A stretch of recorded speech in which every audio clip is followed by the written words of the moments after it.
Episode की starting 2007 से होती है, जब स्योकरू और स्योंगहू हाई स्कूल में थे। स्योंगहू का नेशनल स्विमिंग कंपटीशन था, पर उसके पेरेंट्स उसे सपोर्ट करने नहीं पहुंचे थे। इस बात से स्योंगहू बहुत ही सैड था, पर उसकी बेस्ट फ्रेंड स्योकरू को याद था, इसलिए उसने पूरे कंपटीशन में स्योंगहू को चीख चीख के चीयर किया और एंड में स्योंगहू कंपटीशन जीत गया और ओलंपिक्स के लिए क्वालिफाई हो गया। स्योंगहू नींद से जागता है क्योंकि रात के 3 बजे भी स्योकरू अपने कमरे में ड्रामा देखती हुई चिल्ला रही है, पर अब तो ये हर रोज ही होगा।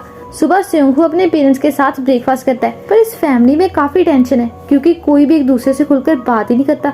ऑफिस पहुंचते ही स्योंगहू को एक बहुत ही अच्छी न्यूज मिलती है कि उनके एक क्लाइंट ने उन्हें एक रिटायरमेंट होम को रीबिल्ड करने का कॉन्ट्रैक्ट दिया है। स्योंगहू को तो सबसे ज्यादा टेंशन इस पोमीग्रेनेट ट्री की है क्योंकि ये कभी सूखना नहीं चाहिए। तो म्यूंग उस पर गुस्सा करता है कि फिर तुमने इसे पानी क्यों नहीं दिया, अरे कोई जल्दी से पानी लाओ। पर स्योंगहू का तो ध्यान उसके हाई स्कूल में होने वाले जिम रीमॉडलिंग के कंपटीशन पर है, वही हाई स्कूल जिम जहाँ वो स्विमिंग करता था। स्योकरू के फादर को खाने का बहुत ही बड़ा ऑर्डर मिला है, जिसमें स्योकरू की मॉम भी उनकी हेल्प करी है। असल में स्योकरू की मॉम ने डिसाइड किया कि वो स्योकरू को उसके हाल पर ही छोड़ देगी, क्योंकि पेरेंट्स बच्चों को जिस काम के लिए मना करते हैं बच्चे हमेशा वही काम करते हैं। और ये दूसरी तरफ स्योकरू क्या करती रहती है, अरे इस लड़की ने तो अपने लिए अनएम्प्लॉयड टाइम टेबल भी बना लिया है, जिसमें उसने ये लिखा है कि कब वो गेम्स खेलेगी, कब टीवी देखेगी, कब सोएगी और कब खाना खाएगी। देन स्योकरू स्योंगहू को कॉल करती है और उसे शाम को कॉमिक स्टोर आने को बोलती है, पर स्योंगहू तो बहुत ही बिजी है तो वो तो जाएगा नहीं। पर स्योकरू की तो एक और बेस्ट फ्रेंड है मोयुम। शाम को मोयुम और स्योकरू एक साथ कॉमिक स्टोर जाती है। अरे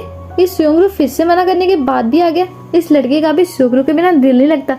पर स्योकरू तो उससे गुस्सा है ना। स्योंगहू कहता है कि मैं यहाँ तुम्हारे बुलाने पर नहीं आया, मुझे तो बस एक बुक रीड करनी थी। हाँ यही प्रिंसेस वाली। स्योकरू तो हर टाइम फ्री होती है, पर उसके दोनों बेस्ट फ्रेंड्स तो बिजी है ना, अब बेचारी अकेली क्या करे, कहाँ जाए। नेक्स्ट डे स्योकरू अपने फादर के रेस्टोरेंट में बैठी थी, जहाँ उसकी school homeroom teacher miss you आ जाती है। दोनों एक दूसरे को पहचान कर बहुत ही खुश होती है। दरअसल मिस यू यहाँ अपना ऑर्डर देने आई है और स्योकरू अपने पुराने स्कूल तक उनका ऑर्डर ले जाने में उनकी हेल्प करती है। अब मिस यू क्लास टीचर नहीं, स्कूल की प्रिंसिपल है, पर मिस यू को पता नहीं है कि स्योकरू यूएसए अपनी जॉब छोड़कर वापस आई है। अरे स्योंगहू भी यहाँ है क्योंकि वो स्कूल जिम रीमॉडलिंग कंपटीशन में पार्टिसिपेट कर रहा है। मिस यू चाहती है कि स्योकरू बच्चों से मिले और उनसे अपने लाइफ एक्सपीरियंस शेयर करे।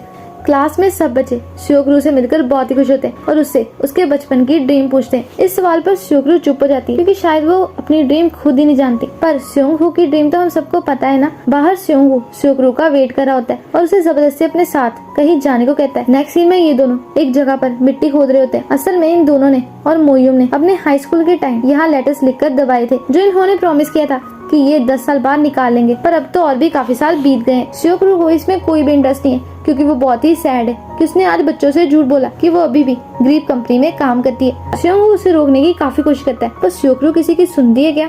अरे लेटर्स तो यहीं पर है। घर आकर स्योकरू देखती है कि उसकी मॉम ने बाहर से और भी काम ले लिया है और उसका छोटा भाई डोंगजिन भी पार्ट टाइम जॉब करने लगा है। स्योकरू को बहुत ही बुरा लगता है कि शायद अब वो किसी काम की नहीं रही। दूसरी तरफ स्योंगहू अपने रिटायरमेंट होम के प्रोजेक्ट से ज्यादा स्कूल जिम रीबिल्डिंग के कंपटीशन पर ज्यादा ध्यान दे रहा है। डैन को पता है कि स्योंगहू 2007 सियोल नेशनल स्विमिंग चैंपियन रह चुका है। दूसरी तरफ मोयुम इमरजेंसी मिशन पर है, जहाँ एक बच्चे को 15 मिनट से सीजर्स आ रहे हैं, तो वो जल्दी से बच्चे को लेकर हॉस्पिटल निकलते हैं। पर रास्ते में तो बहुत ही ट्रैफिक है, तो एक लड़का अपनी कार से बाहर निकलता है और सारी कार्स को साइड करवाता है। मोयुम उसका चेहरा नहीं देख पाती, अरे पर ये तो डैन है। दूसरी तरफ स्योंगहू की अपने क्लाइंट्स के साथ मीटिंग हो रही है, जो एक बहुत ही बड़ा रिटायरमेंट होम बनाना चाहते हैं, सिर्फ और सिर्फ अमीर लोगों के लिए, जिसमें कोई बेचारा गरीब बंदा रहने की सोच भी नहीं सकता। और अब ये लोग चाहते हैं कि स्योंगहू ओवरसीज बिल्डिंग के डिजाइन भी कॉपी करे। ये तो स्योंगहू को हरगिज मंजूर नहीं है, पर म्यूंग इतने बड़े कॉन्ट्रैक्ट को अपने हाथों से जाने नहीं दे सकता। और म्यूंग ना जाने गुस्से में स्योंगहू को क्या क्या बोल देता है,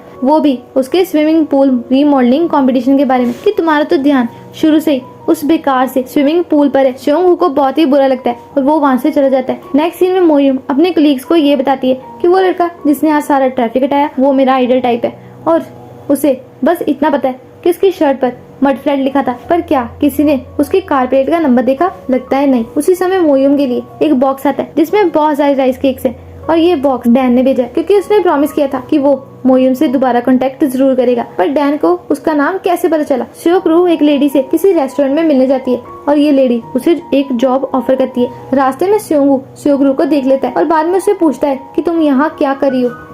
तो स्योकरू से बताती है कि मैं वहाँ जॉब का पता करने गई थी, पता नहीं उस लेडी को मेरा नंबर कहाँ से मिला। तुम्हें तो पता ही ना कि मैं कितनी टैलेंटेड हूँ, ये काम भी बिल्कुल मेरे पहले काम जैसा ही है और मैं जल्दी ही इसमें भी एडजस्ट कर लूंगी। पर स्योंगू को पता है कि स्योकरू वही काम दोबारा नहीं करना चाहती, क्योंकि स्योंगू जानता है कि स्योकरू अपने पसंदीदा काम को लेकर कितनी एक्साइटेड होती है। पर यहाँ तो कोई एक्साइटमेंट ही नहीं है। स्योकरू के अकॉर्डिंग ये ड्रीम सिर्फ स्योंगू जैसे अमीर परफेक्ट लोगों के लिए होती है, हमारे जैसे मिडिल क्लास लोगों के लिए नहीं। पर शायद स्योकरू भूल गई है कि बुरा वक्त तो स्योंगू ने भी देखा है। फ्लैशबैक में स्योकरू स्योंगू को एक टॉवल गिफ्ट करती है, वो भी अपने अंदाज में, क्योंकि अक्सर लोग गिफ्ट हाथ में पकड़ाते हैं। टॉवल पर लिखा है स्योंगू 2008 Beijing Olympics go for gold, और ये गिफ्ट भी स्योंगू को जबरदस्ती रखना ही पड़ता है। असल में तो स्योंगू को ये गिफ्ट बहुत ही अच्छा लगा। और नेक्स्ट सीन में जैसे ही स्योंगू सड़क क्रॉस करने लगता है तो एक कार से उसका एक्सीडेंट हो जाता है और इस एक्सीडेंट ने स्योंगू का स्विमिंग करियर खत्म कर दिया।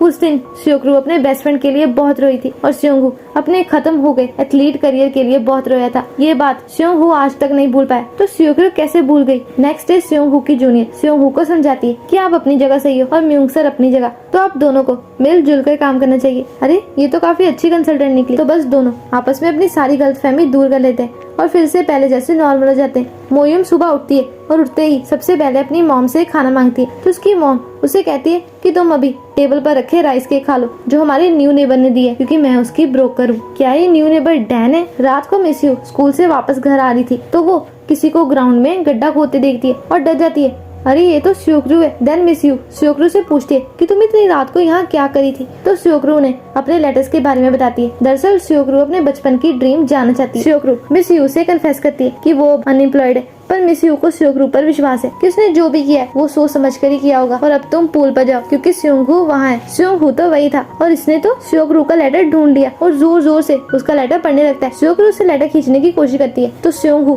पूल में कूद जाता है, क्योंकि स्योकरू को तो तैरना ही नहीं आता। आओ अब ये लेकर दिखाओ। स्योंगू को याद है कि जब उसका एक्सीडेंट हुआ था तो वो सारा दिन अपने कमरे में ही पड़ा रहता था। स्योकरू उसे चेयर करने हर रोज आती थी, पर स्योंगू उसे बार बार रूम से बाहर निकाल देता। फिर क्या स्योकरू खिड़की से आने लगी। अरे ये तो गई, बच गई। और यहाँ ये दोनों फिर से लड़ने लगते हैं। स्योकरू जानबूझकर स्योंगू को बार बार लूजर कहती है क्योंकि वो रूम से बाहर ही नहीं आ रहा था। अरे ये तो उसे गालियाँ भी निकाली है। और ये सब सुनकर स्योंगू को बहुत ही गुस्सा आ जाता है, पर इससे स्योंगू की सारी फ्रस्ट्रेशन निकल जाती है। स्योकरू स्योंगू को धमकी देती है कि अगर तुमने दोबारा अपना दरवाजा लॉक किया तो मैं उसे तोड़ दूंगी। Now bye. शुक्र है ये हंसा तो सही। तो प्रेजेंट में स्योंगू स्योकरू का मूड अच्छा करने के लिए उसी के अंदाज में उसे तंग करता है और स्योकरू पूल में कूद जाती है। अरे पर ये तो भूल गई कि इसे तैरना नहीं आता। स्योंगू उसे बचाने जाता है पर ये तो उसे ही डुबा रही है। क्या होगा इन दोनों का। पर स्योंगू जल्दी से स्योकरू को रिलैक्स कर देता है और इस रिलैक्सेशन में स्योकरू अपना डर स्योंगू को बता देती है, जो आज से 17 साल पहले स्योंगू ने अपने एक्सीडेंट के बाद फील किया था कि जैसे सारी दुनिया चल रही हो पर आप रुक गए। दोनों एक दूसरे से सवाल पूछते हैं और स्योंगू स्योकरू से पूछता है कि अगर तुम तुम्हारी एंगेजमेंट टूटने से पहले वाले टाइम में वापस जा सको तो क्या तुम जाओगी। स्योकरू कहती है कि नहीं, तो स्योंगू कहता है कि फिर ठीक है। इसका क्या मतलब है? फ्लैशबैक में ये तीनों अपने फ्यूचर सेल्फ के लिए लेटर्स लिख रहे थे। स्योंगू ने अपने लेटर में लिखा था कि आज से 10 साल बाद बहुत लंबा टाइम है। आई होप कि तब तुम स्योकरू को अपना प्यार कन्फेस कर दोगे। मतलब स्योंगू शुरू से ही स्योकरू को पसंद करता है पर अब तक उसे कह नहीं पाया। तो ये एपिसोड यहीं पर खत्म होता है। मिलते हैं नेक्स्ट वीडियो में। Bye bye. Out of your mouth, you wish you were someone